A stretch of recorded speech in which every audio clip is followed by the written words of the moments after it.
Merci, Monsieur le maire, chers collègues. L'année 2015 est une année cruciale dans la lutte contre le réchauffement climatique. Nous en sommes particulièrement conscients à Lyon, où nous avons accueilli les 1er et 2 juillet dernier le sommet mondial climat et territoire, en préalable à la conférence intergouvernementale sur le climat, la COP 21, qui se tiendra à Paris en fin d'année. Cette négociation internationale est indispensable pour limiter notre impact sur le climat. Mais elle ne pourra produire aucun résultat sans l'engagement quotidien des villes qui sont en première ligne de ce combat, parce que les territoires urbains concentrent à la fois les activités, les risques, mais aussi les solutions et les innovations à même de nous permettre de relever ce défi.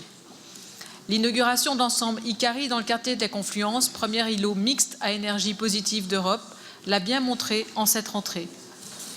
Dans ce contexte, nous ne pouvons que saluer le renforcement et l'élargissement de notre plan climat-énergie, document clé de notre politique de développement durable adoptée en 2013. En premier lieu, nous renforçons notre action visant à réduire les émissions de gaz à effet de serre produites par le patrimoine et l'activité de notre collectivité. C'est notamment le plan ambitieux de 10 millions d'euros sur le mandat pour la rénovation énergétique des bâtiments. Nous franchissons ensuite une nouvelle étape en élargissant notre plan d'action à l'ensemble du territoire afin d'encourager des démarches vertueuses et durables dans les transports, l'aménagement, la sensibilisation aux bonnes pratiques. Enfin, parce que quoi qu'il arrive, les effets du réchauffement climatique se feront sentir sur notre ville, le nouveau volet adaptation vise à les atténuer et à s'y adapter. Ce qu'il faut souligner, c'est que ce plan climat-énergie traduit la volonté que nous avons à Lyon de toujours associer écologie et économie. D'une part, car ce plan d'action contribue à réaliser pour notre collectivité des économies en termes de dépenses énergétiques qui représentent, je vous le rappelle, pas moins de 20 millions d'euros par an pour la consommation d'électricité et de chauffage. Et d'autre part, car la mise en œuvre de ces actions permettra de dynamiser les filières d'avenir, l'économie verte et durable sur notre territoire. Ce sont donc des investissements doublement vertueux.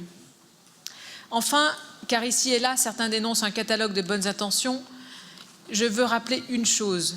La lutte contre le changement climatique ne peut s'affranchir d'une transformation des pratiques, des comportements, des mentalités, autant d'éléments qui, sans être toujours quantifiables, n'en sont pas moins essentiels pour obtenir des résultats concrets.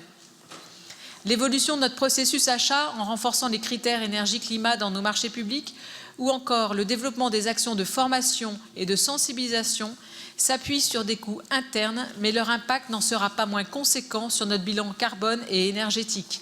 Le groupe Lyon Centriste Indépendant votera donc favorablement ce plan climat-énergie ambitieux. Je vous remercie.